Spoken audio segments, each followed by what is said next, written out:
Welcome to episode 31 of The Leap Home, M.I.A. In this week's episode, Sam must save his undercover partner from being ambushed and killed, while being distracted by Al, who wants him to undertake a more personal mission and is completely focused on achieving his own objectives. With a life in the balance, can Sam convince Al to walk away from a painful reminder of his past in time? Or will Al's indulgence cost a police officer his life?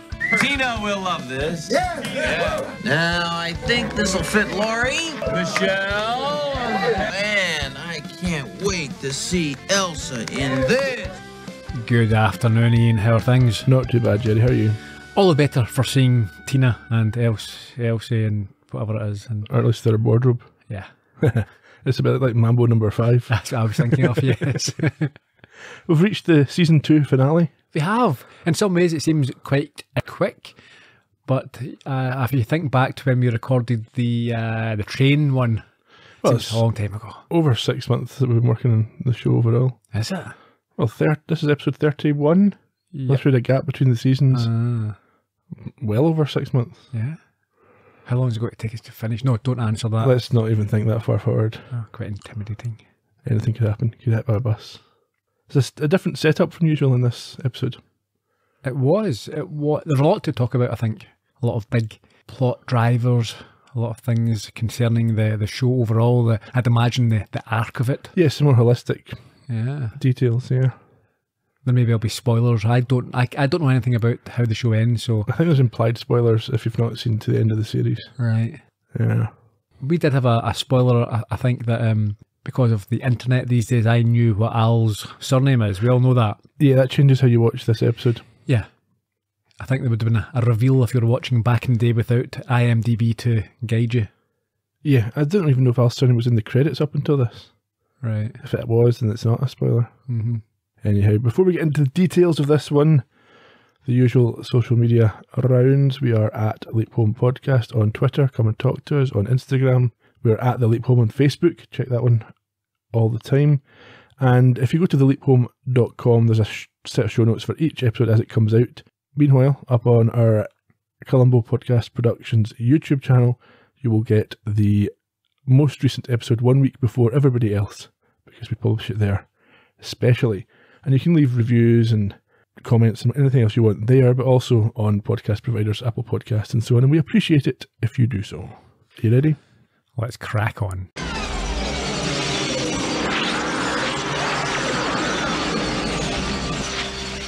The same intro as the last few weeks. We can skip ahead to an alleyway where we see the tag from last week. Yeah, Sam, he leaps into what looks like a cheap hooker. And I've said the fag-toting woman from last week's tag. Yeah. And is bemoaning his belief that he has again taken the form of a woman. Obviously, he wasn't too comfortable about that the last time. His extra considerations, I suppose. Is this the third time, he thinks? It would be the third time, yeah. However, he looks in I think it's a bit of glass. It's certainly something reflective, and it's maybe not quite so clear that he is a woman. Yeah, it appears to be a man with a cigarette in his mouth, which he is smoking, and things take another quite dramatic turn. Yes, a radio in his handbag calls him Jake, or talks to Jake, assuming it's him, while a couple of villains emerge from the building he's watching. Yeah, there's a couple of things about this. Firstly, these villains, they look like they're out of a movie set of, some sort of cowboy picture, the way they're dressed. That's true. But also the police communications aren't very subtle. No. Jake, it's bad guys. And I've seen this a few times in movies, sometimes in comedy movies, but other times in ones that not so much, where they get a man to be the bait and dress him up like a woman, potential victim in some cases. Surely you just have a woman doing that, yeah. But also, he's just standing in an alley. He's not had anything to do with these guys. And by the time they come running out, he's getting exposed by his partner over the radio. I suppose it's probably to do with, he's got to hang about these alleys to cover the back entrance. Yeah, so he doesn't get spotted by anybody. Yeah, and maybe it's the sort of the street workers would be the typical. But yeah, you should have just have a female cop. Maybe back then it would have been deemed unladylike to do that. I believe these bad guys are called Tequila and Boner. Is that what they're called? I'll go with the Tequila then, Ian. I'll leave you with leaving with Boner. Yeah. Tequila is the one who says that Jake is a narc. Yeah, and they raise their guns at him, and at which point we have the obligatory "oh boy." And the credits, and then we return immediately to Sam diving out of his shoes and cowering behind a bin. Yes, as a backup police car arrives and a shootout ensues. One of the bad guys, he Tequila. gets Tequila. Is okay. I don't know who they are. You keep me right. Yeah, One of them gets shot, and the other sort of quits before the shooter jumps from the roof to attend to his partner Sam. Well, that's this police sniper, as it were. And he assumes that Sam has been shot as he's cowering like a... Well, yeah, and then Sam says, "I'm a man," for some reason. Yeah, as his wig falls off. Leading the other cop to suspect he may have a concussion. Yeah. Now, the other cop is known as Skaggs. That's his partner. And at this point as well, Sam says, "Oh, I'm a man. I don't know about you. I can feel without looking at myself that I'm a man." Yeah. There's certain things that you can Certainly if you've been a detect. man all your life as well. Yeah. I mean, surely you're aware of an appendage. Well, maybe you need to look in the mirror to be sure. Really? No. I imagine I would have no problem knowing my gender hadn't changed. Yeah. But I mean, it's a simple test, isn't it? The first thing I'd be doing if I was Sam, in every leap, if I can't see anything, patting myself down quickly. I've got something here, something up there. Let's see what's the lie of the land, as it were. Maybe he just made an early assumption and ran with it. Anyhow, the colleague thinks Sam's gun must have jammed, which is why he's... But I don't think that's very fair. Sam was in the middle of a shootout. It made sense for him to get out of the way. Yeah, but he was cowering. There's a The difference. cowering is one thing, yes, but dodging a crossfire is not... I don't know, maybe he was expected to cover this. Maybe this is what the plan was, that Skaggs, or that they're directed into the alley, and he should have his gun... to hold them in place, Yeah. and Skaggs would shoot them from above. Uh-huh. Anyway. Yeah, he laughs at him, says he's not 007, but he gets a bit more serious when he sees that the safety is actually on, which means he obviously hadn't jammed. And then he covers for him, and another cop asks what happened. So he does. He doesn't rat on him for being a coward. No. And then after a quick one-liner from Tequila, we see Sam and Skaggs walking and talking about what happens when you freeze and how often you get that opportunity. Yeah, I think Skaggs talks about a shootout he had in Vietnam, which involved a baby. And he emotionally recalls this and warns Sam that if you're lucky, you can freeze once in your lifetime and live, but generally not twice. In the car, Sam asks what happened to the baby, but Skaggs changes the subject and tells him not to leave any tissues lying around in case his girlfriend finds them. Yeah, he's clearly not ready to discuss this with anyone. No. Like he's processed it fully himself. There's scars there. Well, I imagine so. I suspect the baby was killed. Yep. We then belatedly get the date. What is it? It's April the 1st, 1969. We're in a police station locker room. Yeah, this is provided to the accompaniment of a saxophone score.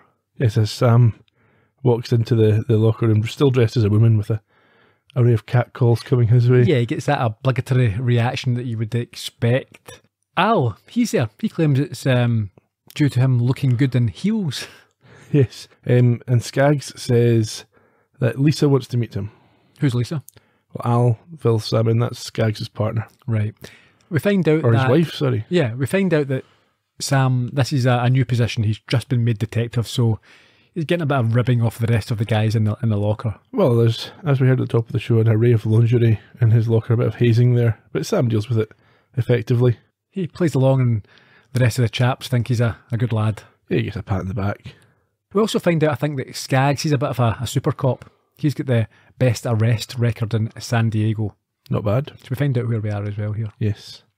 I think one of the women's names that Sam used, at least one of them was one of Al's wives. Right. Okay. But Al says he doesn't know who Elsa is, so sort of implying he's met all the others. I'm sure he has. Yeah. Sam asks why he's there, but Al stalls him.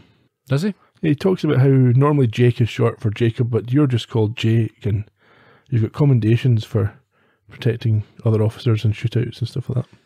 Yes, and then we find out a little bit more about his background. Apparently, well, firstly, his surname is Rollins. He's a graduate in criminal justice, and he joined the San Diego Police Department and has already had 2 commendations. But things take a more dramatic turn when Sam again presses him on why he is there. What did Jake do wrong that I'm here to put right? You mean besides putting on your panty girdle backwards? Looks okay. Trust me, Sam. No, I Trust wanted it's to. back. It's I didn't back. put it on It's anyway. backwards. Al, don't. It's on backwards. Okay. Just what am I doing in San Diego? In 69. April 1st, 1960. Hey! It's April Fool's Day. That's all I need. A leap that's one big April Fool's Day joke. You know, it would be just like him to leap me in here to pull a... What's wrong?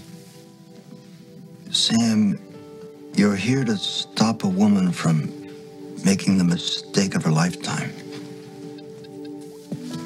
What woman? Her name is Beth, and her husband's an M.I.A, a naval pilot whose A4 went down in the Highlands over 2 years ago, and she thinks he's dead.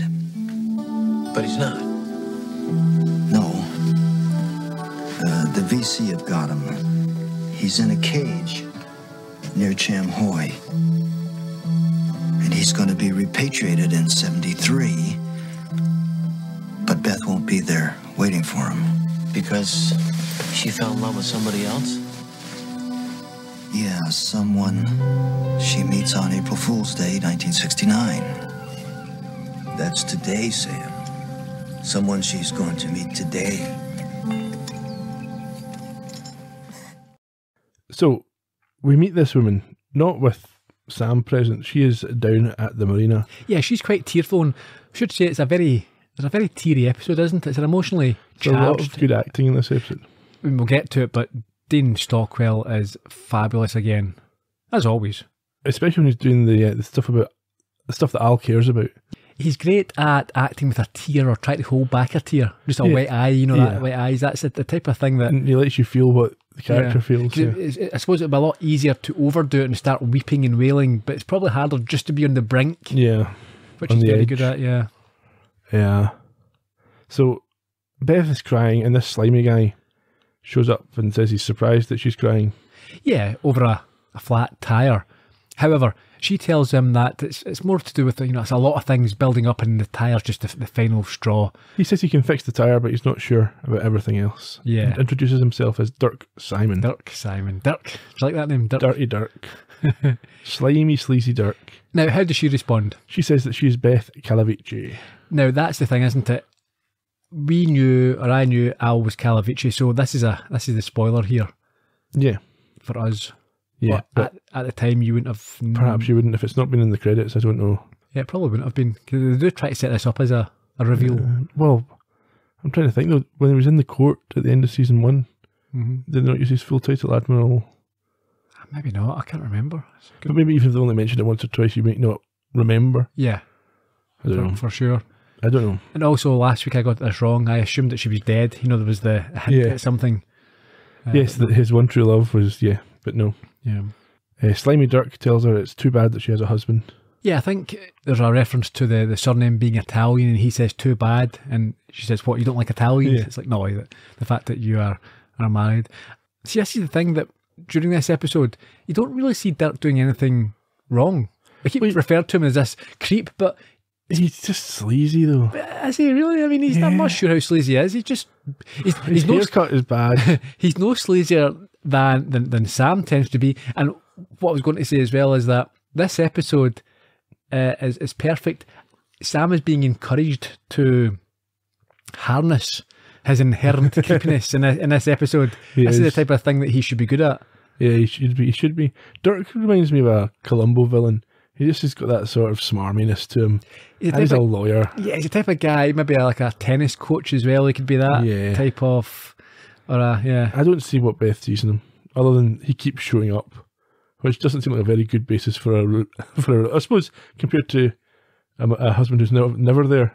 The guy who keeps showing up maybe is appealing. Don't get me wrong. I mean, I think he's off his time, his looks, but he's a good-looking guy. He's a lawyer. He's quite successful. He drives a nice car. He's helpful.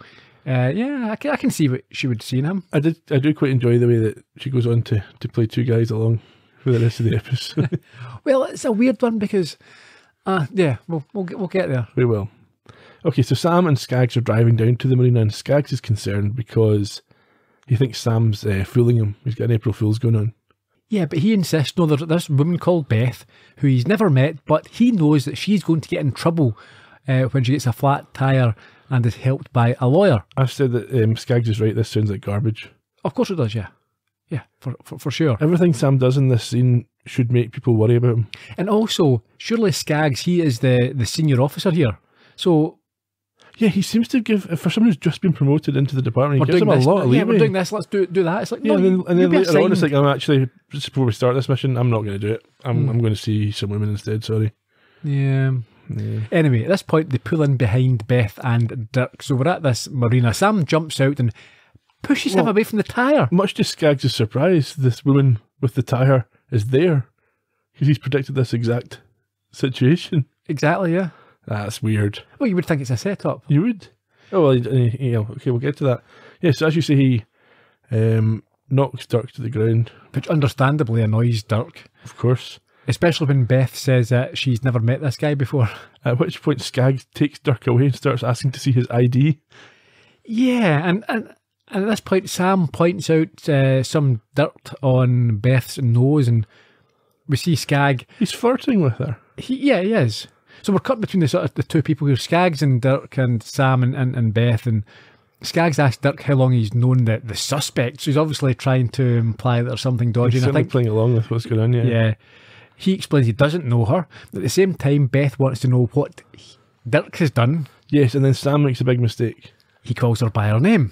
How could he possibly know that? Yeah, that's the point.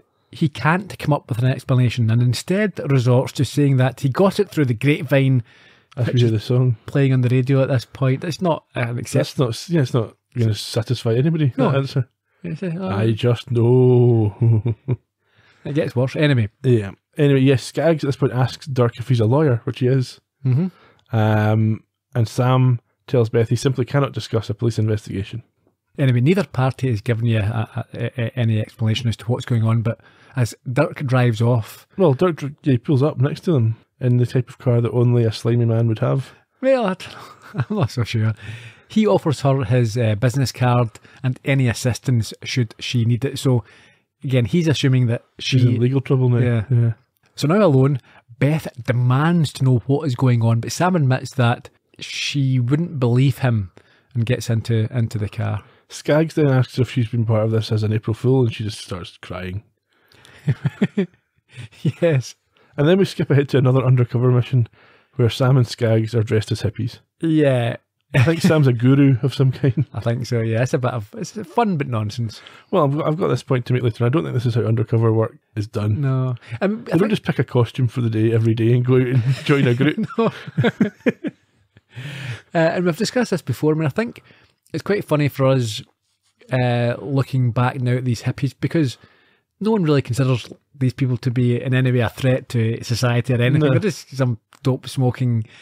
So back then, maybe in America, they were more subversive. Yeah. Perhaps. Or they're viewed as being subversive. Yeah, and they were taken more seriously. I think it's ridiculous now. It's laughable. But yeah, back then, the hippie movement was serious. You know, the pinko commies, and they're going to serial killers. Yeah. Anyway, Sam is struggling in the lotus position as Skaggs goes off to gather information. I think Sam shows some meditation techniques, some ohms to a couple. Which they're enchanted by, and they give him a flower. And with Skaggs away, Sam's able to ask or wonder why he's still there, and he gets an answer from an angry owl. Well, he just shows up coincidentally and is able to tell him she still marries Dirk, which Sam then thinks must have been meant to be. Yeah, he asks quite understandably if that is not the case, that they're meant for each other. Yeah. But Al is firm in his response that what was meant to be was for her to be there for her husband when he comes back home to her. Al goes on to say that the same thing happened to him. That's a bit of a coincidence. Very coincidental, yeah. I mean, I think even back then, without the internet, you might start to put one and one together. Yeah. He's playing Sam a little bit here. He tells him that Beth is working in a burns ward and yesterday lost a young Marine that she thought was going to make it, and that extinguished her hope, which means this is the one weekend when she's vulnerable.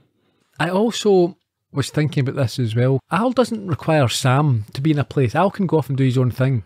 I think so. So, and he's not constrained physically, is he, by anything? I mean, he can go from New York to California or wherever. We've not seen it, but I suppose so. So, unless he's centred around a radius around Sam, I don't know. Well, but even then, often they're in California. So you'd have thought if there was someone with such an emotional connection, Yeah. he'd be doing this all the time. He'd be going and seeing Maybe what he it is. is. Don't get the feeling that, because you see this is quite It's rough. emotional for him, yeah. Yeah, rough looking as well. I think maybe it's just that the date has triggered him to think about it. Right. He knows it's the date that she met that guy. Sure. Although who remembers that? An April Fool was pretty easy to remember, wasn't I it? suppose. But then how did he find that out? Don't know. He comes back 3 years later. Oh, by the way, I met a guy on April Fool's, Yeah. 1969. Is this wait a second. Are you really? Who wrote this down? I think this is what Al is saying here is wishful thinking. You think? The idea that there's just this one weekend when she's vulnerable because she's emotional about the guy that died. Well, what we find out later is that she's not necessarily always entirely happy with the relationship. No. So there would be other times, I suppose, when, she would be vulnerable. Yeah. And at some point, you lose hope that your husband's coming back. Yeah, of course you have to move on. Yeah. Sam says, however, that it doesn't feel right to him. However, the conversation has to stop Why is that? because Skaggs shouts on him to stop a woman who's running by. However, he fails spectacularly to untangle his legs and falls face first from his plinth onto the street. Where do we go next? Oh, she gets away, and Skaggs has arrested the guy that was with her, presumably for weed or something. What? Okay. We then, in an ominous scene, go to a bar. I think it's a Mexican bar. Okay, is that a thing? No, I think it's a bar in Mexico. Oh, in Mexico? Yeah. You sure it's not just down near the border? Well, if it's near the border, you may as well... Well, I don't know. Maybe it's... Yeah. The two guys earlier, Boner and Tequila, are in a bar playing with a baby. Yes. Now, they're not Mexican, however, aren't they? I think they're, They don't seem they're very gringos. Is that, Mexican. is that a racist term, gringo, or is I that just don't a know. term for a non-Mexican? Hard to say. You'd have to look it up. They're out on bail after this this attempt. It seems unlikely. In a shootout, I'm not sure you would get bail, would you? Not if you've shot a police officer. Yeah. Seems very unlikely. They're attempting to feed this baby tequila on a bar Yes. before the mother storms in and takes it from them. One of them then produces a gun. Is that? I thought she'd got them the guns. I don't know, but She certainly paid their bail. right. And Okay. so she's involved in this, whatever it is. You feel like she's probably been coerced into this. She's not Perhaps. really happy with the entire situation. Tequila, who is the one that got shot, he wants to go after the one that shot him, and he tries to remember what he was called by the other officers. Yeah, he thinks he's called Scabs. Yes. And we assume that this is why Sam is really here. Back to the marina. Beth is approached by an older woman, so I think that she's standing looking out onto the water. Yes. If this woman wants her to help her find a blue-hulled sloop with a red, white and blue spinnaker. Yeah, it's her son's boat. He's late home and she's quite nervous and always panics.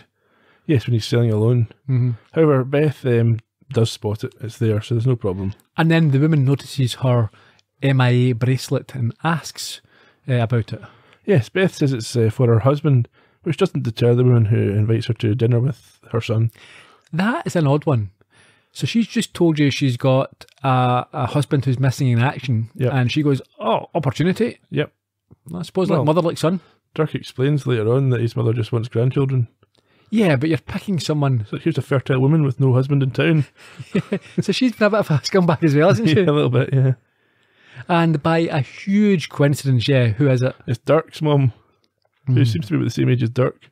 So she is deliberating on this offer when she sees Sam arrive by car with flowers and politely declines. Yes, obviously intimidated, I think. Or Not intimidated, but maybe a bit influenced by Yeah. Sam's presence. She asks Sam demands.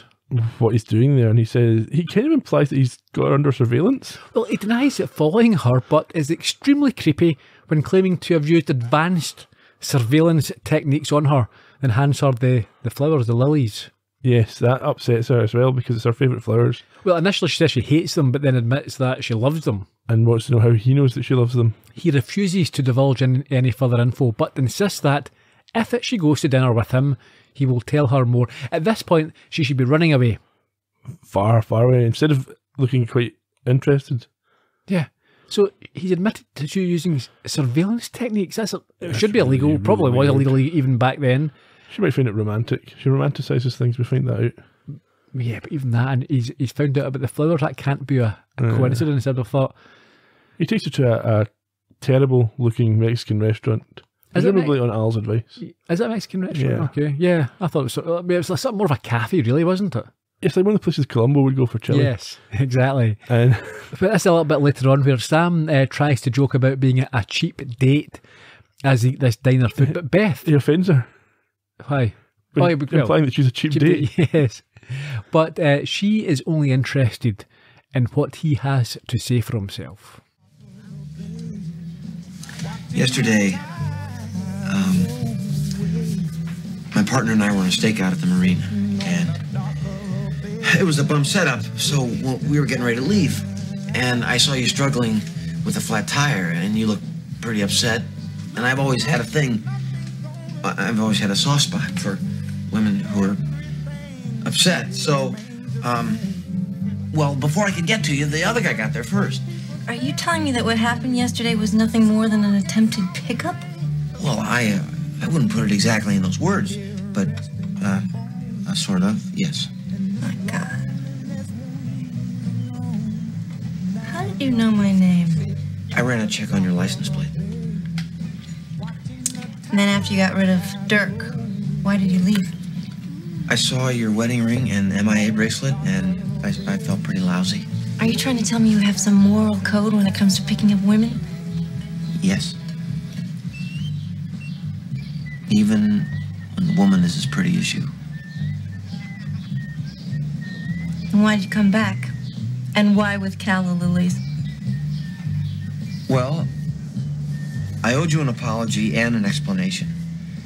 The flowers, well, I thought you might listen to a man bearing flowers. And I like calla lilies.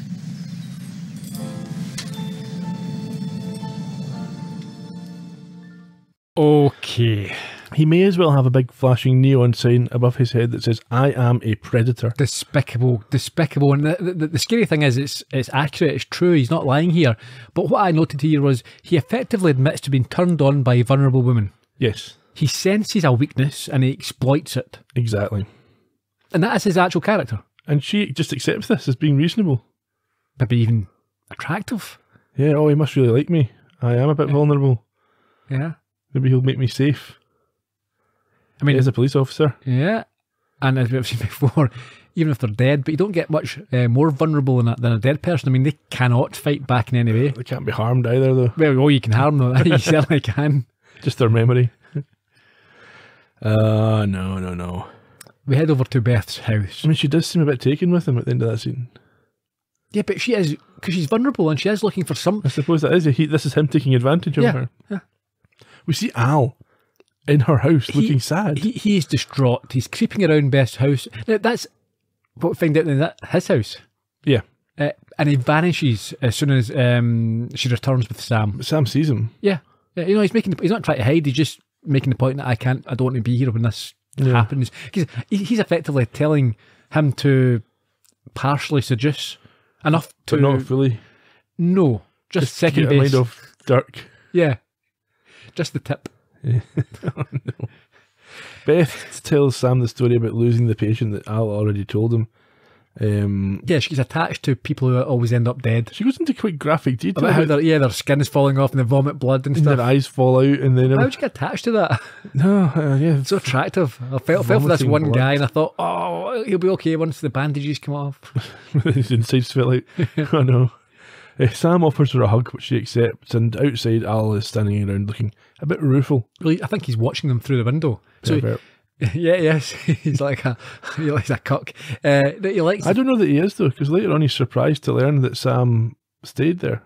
No, but I think he's watching just now. He'd probably vanished. And maybe he leaves. He's got other stuff to do. Yeah. Well, just doesn't want to know that. He's not going to watch everything that's happening here. No, it'd be funny if Sam, he's not the type of guy who would take advantage of his friend's lover. But it'd be funny if like she was just like a sex maniac and Al's watching and she's a bit like he's got all these notches on her bed. Yeah, or in Back to the Future when when he gets back and his mum and she's right into it. It's like, oh, I didn't realise that, and she's a pervert. Yeah. try to give him hand jobs and things. He's like, no, I can't. What do you mean you can't? Okay, I'll just get Dirk round. Oh no! Well, it's a...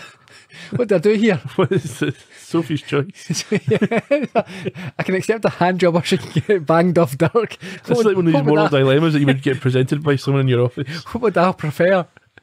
Next day, I'll ask him, so Sam, how did it go? Hear me out before the good news is Dirk was nowhere to be seen. The bad news, sit down. I can't sit down in a hologram. Anyway, let's not go any further. Let's just skip ahead to the next day in the police station locker room where Sam and Skaggs are dressing as bin men while a guy dressed as a nun hangs around. This is not how undercover works. You don't just pick a costume. It's like, oh, this guy's a nun today. He's moving into the nunnery. Oh, yeah. In any case. It was a little bit Robbie Coltrane. It was. Nuns on the Run. Great film. Yeah. In any case, yeah. A dishevelled and agitated Al shows up, but he's in no mood for banter. You look like hell, Sam. People who live in glass houses shouldn't throw. Don't hit me with cliches, Sam. I'm not in the mood for it. What have you been doing? My job, Jake's job. Your job is to get Beth through this weekend without her falling for that ambulance chaser. I've been wondering about that, Al. I mean, when I went to talk to her yesterday, guess who she was with? The shyster. Not the shite, not Dirk, his mother. They met, two strangers on a cliff. And the weird part is, his mother invites Beth to join her and her son for dinner. Well, you can't let her go. She didn't go. But don't you think all these coincidences are a little strange if he doesn't want Beth and Dirk to fall in love?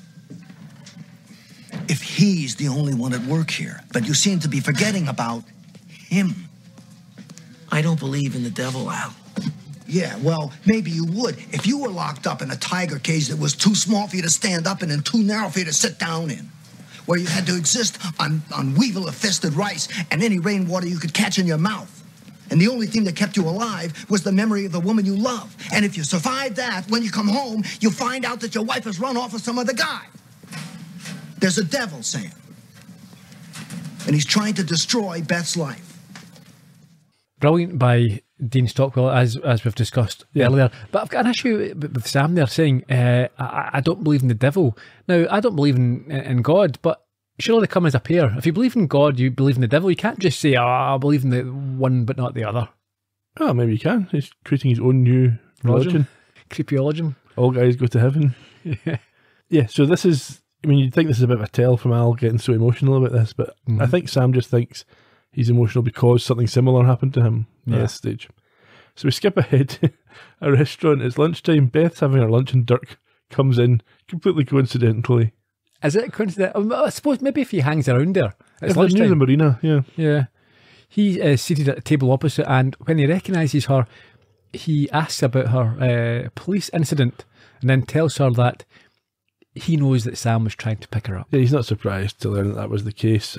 She tells him about meeting his mother, and he takes advantage of that to say that seeing as she missed out on dinner last night, perhaps they could have lunch together right now.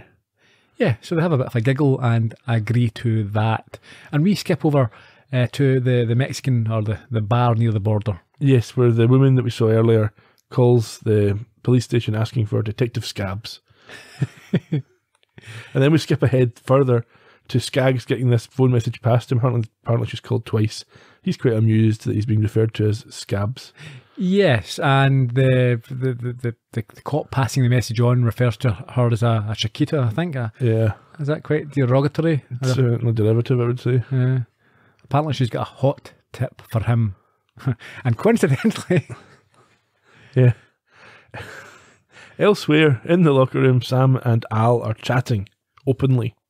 Yes, they are, and I think Al asks him about getting a Ray Charles record. Yeah, and Sam has to push back a little bit, saying it doesn't make sense for Jake to know everything that Beth would like. That's a good point, yeah. He's already been called out on it by Beth. He can't go any further with anything that she really likes. Yeah, it's a bit Groundhog Day. I think Al's done quite well up to this point. At no point has he said me or my wife or slipped in any way. He's kept his story straight, despite being emotional about it. I thought it was quite good. But here's the thing. What doesn't really make sense. he's expecting Sam to spend a lot of time with Beth. Yeah. He spent the night with her. Yeah, why would you expect him not to find out? Why would you expect him not to mention the fact that her husband is called Al? Or see a photo of him. Yeah, in or his a house. certificate with his name on it or something. Yeah. So you'd think that Al Or might... hear her surname. Because he'll know the surname. Of That's course. the Swiss cheese. Of course, yeah. But no, you'd expect the name to be mentioned. So you'd think Al might want to get ahead of the game here and explain, listen, you need to help me out here, Sam. Because it looks bad for him when he gets caught. Well, it will do. Al's trying to suggest that even if Beth would be suspicious about these things, they would still remind her of her husband. Yeah. But I think he backs down and is taken away from that when he learns that Sam spent the night with her. Although he insists that he was just holding her. Holding her, inverted commas. And Al reacts as expected, but he then apologises and accepts that this is the plan rather than Dirk taking this role. Sam is also sorry because Al is having to relive, apparently. Some difficult times, yeah. But he's got to go and meet Skaggs, which irritates Al, as he would rather he was there with Beth now.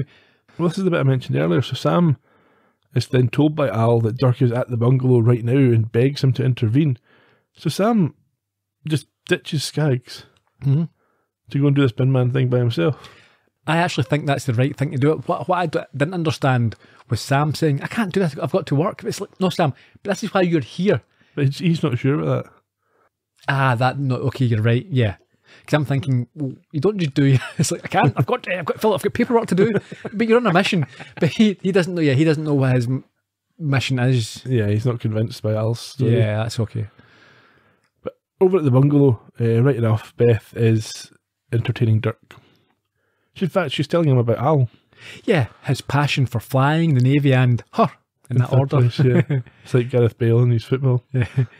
And the fact that they had no kids, as her husband didn't want to drag them all over the place due to his lifestyle, his work. But she doesn't think that was the right decision. She would have liked to have had kids. Yeah, because what she says is that he didn't consider the fact that having kids would have been a support network, would have been beneficial to her when he's not there. Purpose, yeah. Yeah.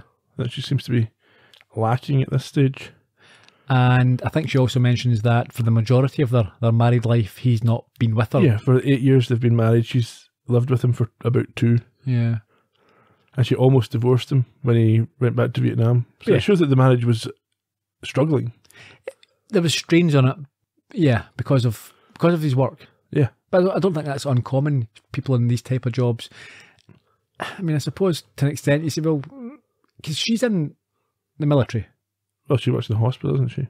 Yeah, but she was wearing She has a naval officer's uniform in earlier. Yeah. So she must sort of know what's expected here. But I yeah, suppose, Well, she does say that's what I signed up for. Yeah.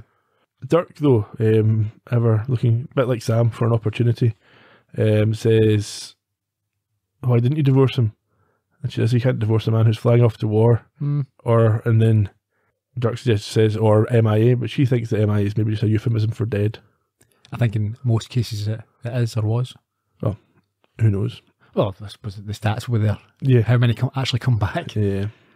At this point, completely unexpectedly, Sam comes to the door saying he took a sick day so they could cross the border and get a real Mexican dinner. Yeah. And he opens the door for Dirk to leave. Very aggressively, isn't it? Yeah, there's alpha tension here. Yes. And Dirk quips that he hopes that Sam didn't give him a parking ticket. He says he thought about it. Yeah. Beth tells Sam that the way she keeps bumping into Dirk is like something out of a Russian novel, but he shuts that down quite aggressively as well. Yeah, he tells her not to romanticise the coincidences too much. Yes, and then she says that her husband always tells her that. It's a bit of a harsh thing for a husband to be telling her. What, not to romanticise things? Yeah. Yeah. Don't look into stuff. It's coincidence. Anyway, she goes to get ready and he puts some music on the stereo. I think that's the point where she briefly reappears to say that about, her husband. Her husband said she was too romantic. And then we get the big reveal of the episode. Yes, Sam sees a photo of a young Al on the mantelpiece. Yeah, a young, very handsome. Well, it was quite similar. Dean Stockwell, yeah. Sam knows who it is immediately. And it brings a lump to his throat and a tear to his eye, because he knows the impact. He knows now why What's been Al's going been on, acting yeah. in such a way. Yeah, and he obviously feels for him. Yeah. So he tells Beth he has to leave. He's very sorry, and he'll call her later. He basically runs out the door, yeah. She looks a bit confused, but she just goes back in and doesn't question it, Well, what's she got to do? I suppose. Al is waiting outside and opens a door to leave. But Sam shouts for him not to and tells him that if he does close the door, he's never to reopen it again. Well, that doesn't really work, because you're the one that needs She him. can't stop him. But No, yeah. but he's the one that needs him to be there. You'll be the loser. Yeah. He then gives him a lecture about the rules of all the people. Well, what I've got here is that is an effing cheek. And the number of times he's tried to do it for romantic purposes himself. Yes. Even right back at the start with the Terry Hatcher episode, where he successfully changed his own life. Yep. An absolute shocker here. Unbelievable. That is unbelievable. It's also manipulative. And it shows that he's manipulative. So obviously he manipulated Terry Hatcher's life to suit him. And now he's But here's the thing as well. Al is less egregious what Al's doing. This is his wife who he was already married to her, yeah, and she just, if he had he returned in, that's what she'd be hoping for. But in Sam's cases, yeah, he was going back to meet younger versions of potential victims, lovers, and trying to encourage them to, yeah, it's just... Yeah, and Sam tells him that he's not here to keep them together. But a distressed Al tells him that Ziggy says the odds are really good, they're way up there. Yeah, really good in inverted commas. It's not very scientific. No. But when his sympathetic friend asks to see these odds from Ziggy for himself, Al breaks down. Ah, Sam. God, I love her. Beth is the only woman I ever really loved. She's the only one I ever wanted to grow old with. That's why all my marriages never worked after that. Sam, if you're lucky, life is gonna give you one shot at true love. And Beth was mine. I lost her, but you can get her back for me. God, Al, I wish I could. But I can't. And no one knows that better than you. No, I don't know it. In your heart, you do. No. You leaped in here to get Beth and me back together. What if it was something more important? More important. Again, brilliant by Dean there. Yeah, I just don't get the feeling that Beth feels the same way about Al that Al feels about Beth. I don't think she's pining for him. But, okay, maybe she's had to, things have changed. I think Al says it later on. For him, it's a snapshot. He's still there with the same feelings. She's had time for her mentality to change, or her outlook, and so I wouldn't necessarily disagree that at this point, yeah, she maybe doesn't feel the same, but certainly she would have, I think, at the time. Maybe. We skip on the mention of something more important to the ominous-looking bar where we saw the bad guys earlier. Yeah, Skaggs enters and... Very unprofessionally enters alone. Yeah, with no backup. What's he do? I suppose this is because Sam's ditched him. Still, you just don't do it then. Yeah, I'll go a different time. Yeah. He asks for Rosalie and is pointed towards the nervous mother standing on her own. This was hilarious. When he goes over towards her and everybody else runs out of the bar. Yeah, it's like something like Blazing Saddles. Yeah. She steps aside and we see a baby behind her. And he freezes because it's another baby. Of course, yeah. He gets flashbacks and memories of the time he froze in similar circumstances and breaks out in a good old-fashioned Nam fever flashback cliche. He does. At that point, Boner and Tequila pull out their guns behind him, ready to put an end to him. Only for the roles to be immediately reversed by Sam, who stands behind them with a shotgun. Quite good. And then blows them away. Yeah, they turn, I think they do fire, but in dramatic and unexpected fashion. Sam, he murders him. Well, he kills him. Yeah, I assume he's dead, yeah. In fairness, in this situation, it was the right kill or be killed, call, yeah. Skaggs grabs and calms the baby, and tells it it'll be okay, which I suspect is because the other baby didn't make it. Yeah, I'd have thought so. And he then thanks Sam for helping him survive a second freeze. Yeah. On the street, a little later, Al pleads his innocence to Sam and tells him that he'd no idea that lives were in danger, as he had only ran his own scenarios through. I guess it's not really guilt by negligence, isn't it? Yeah, it's not an excuse. No, absolutely it's not. It's very lucky that what was wrong could be fixed very easily and didn't need a whole episode's worth of planning. Yeah. But yeah, that's why they're still there. Yes, and then Sam comes up with this ridiculous idea that, oh, it's probably so you can go and see Beth, you old perv. Did you like the sort of roles being reversed? It's normally Sam saying, why are we still here? Yeah. So it's that was quite nice. Yeah, Sam says that that someone is giving you this opportunity. But a disconsolate Al claims that there's no he couldn't be near her and not be able to touch her or talk to her, as we see a Ghostbusters car parked outside. Yes, that's what Sam's been driving, isn't it? Why is that? I think so. Okay. However, it's good that we get the Ghostbusters car because we're about to get a scene from Ghost. Yes, pretty much, yeah. So he does change his mind, and we're inside the house now. He stands and he's looking at her with tears in his eyes as Unchained Melody plays in the background. No, it doesn't. Does it not? It's a very similar tune that they had the rights for. Right, okay. Fair enough. He sits down and he tries to keep himself composed as he talks to her. He tells her how much he loves her and that while he has changed in the passing 25 years, she hasn't. And he laughs as he tells her about his promotion to Admiral, and she laughs as well. Yes, and he thinks she can maybe see him or hear him. But when he goes to hug her, she walks straight through him. Yeah, she stands up and he goes sort of very tenderly and gingerly. But he passes through like this ghost as she goes to the stereo, and she plays Georgia by Ray Charles, which was referenced earlier. And Al, he I think somewhat regrets being there. And I think he's struggling. Yeah, struggling. Yeah, she starts dancing alone, and he joins her in this sort of shadow. Yeah, and they move around the room together. And as he does so, he tells her he wants her to wait. He's sort of begging, he's pleading, he's hoping that this will sink in and she'll hear this, not to give up on him. And he struggles as he tells her of his love and that he'll be back home with her someday. And then we've got a weird, not weird, but it's a bit of a blooper actually. What's that? Well, he tries to kiss her, but we see her hair move quite dramatically. It's ghostly winds. Ghostly winds, okay. And then he flashes in blue and vanishes, and she kind of gets a sense that he was there. I think she opens her eyes and says his name. Yeah. And then she starts crying for her lost love. So I think that answers your question. She is still, maybe the way she's acting, she's trying to convince herself that she has to move on because she has to move on. Mm-hmm.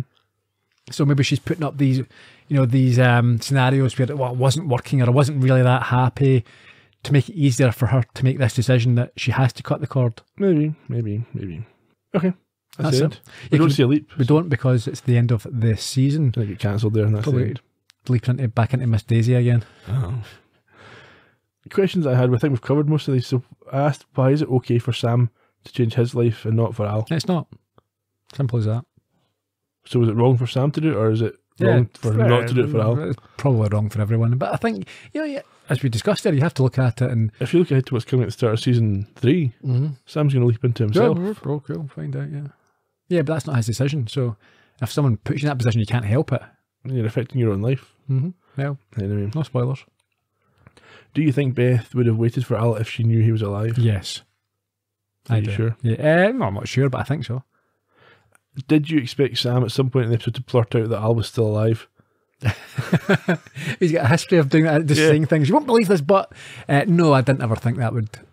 No, I thought he would. Did you? I thought that's how it was going to end. He was going to tell her that Al's. I can't tell you how I know this, but Al's alive. Right? Yeah. Yeah, I could see him doing it, I suppose, but no, I didn't ever get the feeling that would happen. Any other thoughts? No, just a tremendous episode from a Dean Stockwell point of view. You should be getting Emmys for this one. Yeah, you did. Okay. It was a good season. It was a fitting last episode of a season. It's a long season. Long season, yeah. But I think it adds more to the universe, the Quantum Leap universe, and it sets things up. Obviously, you can see there's obviously lots of opportunities to we're getting develop more these depth stories. and, Yeah, so no, a thoroughly enjoyable episode. I think that one that was probably required. That beforehand, all these episodes had been a little bit episodic. Yep. Well, by their nature, I suppose, of the episodes. But then, that's sort of Star Trek style. Everything get reset at the end, and then we're back in the next one. This does help to sort of focus us, I suppose, in a forward direction. Okay. Originally, it aired on the 9th of May, 1990. Directed by Michael Zinberg, fourth of his 9 episodes. You can go back to Good Morning Peoria to hear more about him. The writing credit goes to Donald Belisario on this one. I'm curious, does he write all the ones that Sam refers to God in? I'd be interested to go back and check that. Yeah, that's the point. Not sure. This is the 9th one that he's got a writing credit for, and we'll get onto a full bio of him in due course. It's still far too early. Susan Diol played Beth, first of 2. I can't tell you her bio without spoiling stuff. No spoilers. First of 2 Quantum Leap episodes. Also, she's in the new Quantum Leap show. Okay. Playing Beth. Right. But who knows why? Maybe she's come to murder Al or something. She also appeared in things like Seinfeld, Star Trek Voyager, Desperate Housewives. She's now 60 and still active. Jason Beggy played Skaggs. Again, this was his only... Sorry, not again. This was his only episode of Quantum Leap. He's also been in Murder, She Wrote, Thelma and Louise, X-Files, Chicago PD, and a whole lot of other... There must be some sort of connected Chicago universe, because he's been in like Chicago Fire and Chicago Emergency Room and stuff like that. He's now 62, still acting. Norman Large played Slimy Dirk. Eddie Large's brother. Yes. His only Quantum Leap, he's also been in Star Trek Voyager, Star Trek Deep Space Nine, Star Trek The Next Generation, and Pretty Woman. Oh, there you go. Amongst other things. He's now 70, still acting. Tequila was played by Pat Skipper. First of 2 Quantum Leaps for him. Different character in the other one. He's also been in lots of things. Frasier, Independence Day, X-Files, The West Wing, Buffy the Vampire Slayer, Mad Men, many, many others. He's now 64, still active. And Boner was played by William Shockley. Also been in RoboCop, Vigilante Cop, Showgirls, NCIS, other things. He also writes and produces stuff now. He's 59, still active. The external shots of the San Diego Police Department were from the show Simon and Simon, which aired a decade earlier. And there were 2 characters whose surname was Simon in the episode, you might have noticed. Dirk and his mum. Yeah. And the credits say that the Dean Stockwell photograph was courtesy of Roddy McDowell. So many questions. Number 1, why does Dean Stockwell not have a Dean Stockwell photo? Why did Roddy McDowell have his own why person? does Roddy McDowell a young, handsome... Yes, from like 30 or 40 years earlier. Very interesting. First episode, we don't see Sam leap at the end. In terms of things that we learned, we can go through the whole episode, but Al's surname Scalavici genuinely loved Beth. Despite what followed, he was taken prisoner in the Vietnam War for a number of years. He'd been declared dead by the time he returned 5 years later. His wife was remarried. Sam was more precious about bending the rules for Al than for himself.